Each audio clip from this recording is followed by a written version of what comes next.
इस deep dive में आपका स्वागत है। आज हम Haryana registration and regulation of societies act 2012 की कुछ खास धाराओं पर नजर डालेंगे। जी। धारा 32, 33 और 34। जी। ये सोसाइटीज के कामकाज से जुड़ी बहुत अहम बातें हैं। कभी सोचा है अगर किसी सोसाइटी की मान लीजिए जरूरी मीटिंग ही ना हो पाए तो उसके बायलॉज मतलब उपनियम कैसे बदलेंगे? या फिर वो गवर्निंग बॉडी जो असल में सोसाइटी को चलाती है उसका चुनाव कैसे होता है और उसके पदाधिकारियों के पास क्या अधिकार होते हैं? बिल्कुल। और ये धाराएं जैसा आपने कहा 32, 33, 34 ये किसी भी सोसाइटी के आप कह सकती हैं ठीक से चलने की बुनियाद रखती हैं। सही। इनमें नियमों में बदलाव कैसे हो, गवर्निंग बॉडी कैसे चुनी जाए और चुने हुए लोगों की शक्तियां क्या हों, कहां तक हों, ये सब बताया गया है। आज कोशिश यही रहेगी कि इन कानूनी बातों को थोड़ा आसान करके समझें। तो चलिए शुरू करते हैं। एक दिलचस्प बात से शुरू करें। गवर्निंग बॉडी का कार्यकाल सिर्फ चुनाव जीतने से नहीं शुरू होता। हाँ, ये बहुत लोग नहीं जानते। असल में वो तब शुरू होता है जब डिस्ट्रिक्ट रजिस्ट्रार उस चुनाव को मंजूरी देते हैं। ये अपने आप में काफी अहम बात है। बिल्कुल। लेकिन पहले उस स्थिति पर आते हैं जब मीटिंग ही मुमकिन ना हो। धारा 32 इसी बारे में है ना। तब बायलॉज कैसे बदलेंगे? हाँ, ये थोड़ी असाधारण स्थिति है। अगर मीटिंग नहीं हो सकती तो फिर एक एडहॉक बॉडी एक टेम्पररी कमेटी समझ लीजिए या कोई प्रशासक नियुक्त होता है। अच्छा। वो फिर नियमों में बदलाव के लिए एक प्लान, एक योजना बनाकर डिस्ट्रिक्ट रजिस्ट्रार को सौंपता है। ये पहला कदम है। और डिस्ट्रिक्ट रजिस्ट्रार फिर सीधे मंजूर कर देते हैं? नहीं, डिस्ट्रिक्ट रजिस्ट्रार पहले उसे देखते हैं, अपनी सिफारिशें जोड़ते हैं, शायद कुछ सुधार या सुझाव, और फिर उसे आगे राज्य स्तर के रजिस्ट्रार के पास भेजते हैं। यानी एक लेवल ऊपर। जी। और अंतिम फैसला फिर रजिस्ट्रार का होता है। वो जरूरत पड़ने पर योजना में कुछ और बदलाव भी कर सकते हैं और फिर मंजूरी देते हैं। तो एक तरह का डबल चेक हो गया ये। समझ गया। और मंजूरी मिलने के बाद क्या काम खत्म? नहीं, अभी नहीं। मंजूरी के बाद इस पूरी योजना की जानकारी एक सार्वजनिक सूचना पब्लिक नोटिस के जरिए दी जाती है। अच्छा, सबको पता चले इसलिए। हाँ, बिल्कुल। और इसका खर्चा सोसाइटी उठाती है। पारदर्शिता के लिए जरूरी है। इसके बाद वो एडहॉक बॉडी या प्रशासक पहले एक कॉलेजियम बनाते हैं। कॉलेजियम ये क्या होता है? ये समझिए कि सदस्यों का एक तरह का निर्वाचक मंडल या एक प्रतिनिधि समूह। और फिर ये कॉलेजियम या कभी-कभी सीधे सदस्य ही गवर्निंग बॉडी का चुनाव करते हैं। और ये सारी कार्यवाही संक्षिप्त तरीके से होती है। संक्षिप्त तरीके, इसका मतलब है तेजी से, कम फॉर्मेलिटी के साथ। हाँ, कुछ वैसा ही। इसमें बहुत ज्यादा लंबी चौड़ी कानूनी प्रक्रियाएं नहीं होती।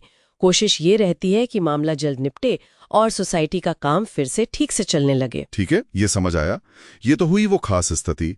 अब आते हैं आम हालात पर। गवर्निंग बॉडी का चुनाव और उसकी संरचना धारा 33 के तहत। सही। नॉर्मली गवर्निंग बॉडी को या तो सारे सदस्य मिलके चुनते हैं, जिसे जनरल बॉडी कहते हैं, या फिर वो कॉलेजियम चुनता है, जैसा भी सोसाइटी के बायलॉज में लिखा हो। और इसमें कितने लोग हो सकते हैं? कम से कम 3 और ज्यादा से ज्यादा 21 सदस्य, ये लिमिट है। और इसमें 3 पद तो जरूरी हैं: प्रेसिडेंट यानी अध्यक्ष, सेक्रेटरी यानी सचिव, और ट्रेजरर यानी कोषाध्यक्ष। अच्छा, ये 3 तो होने चाहिए। हाँ, ये अनिवार्य है।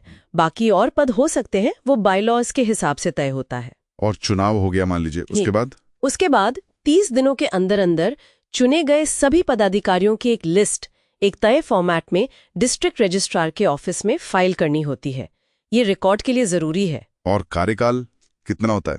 कार्यकाल ज्यादा से ज्यादा 3 साल का हो सकता है।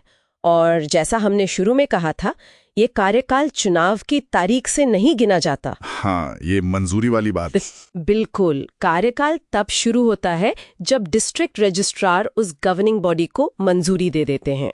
ये डिस्ट्रिक्ट रजिस्ट्रार की भूमिका तो काफी अहम लग रही है हर स्टेज पर। है ही। ये मंजूरी एक तरह से पुष्टि करती है कि चुनाव प्रक्रिया नियमों के अनुसार हुई है।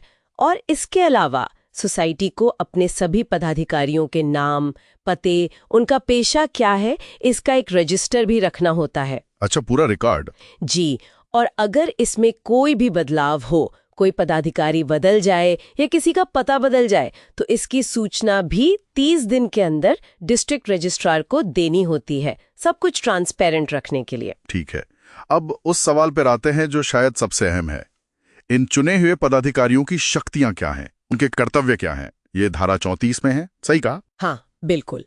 धारा 34 ये कहती है कि सोसाइटी के बायलॉज में ही साफ साफ लिखा होना चाहिए कि किस पदाधिकारी के पास क्या शक्तियां होंगी, उनके क्या काम होंगे और क्या कर्तव्य।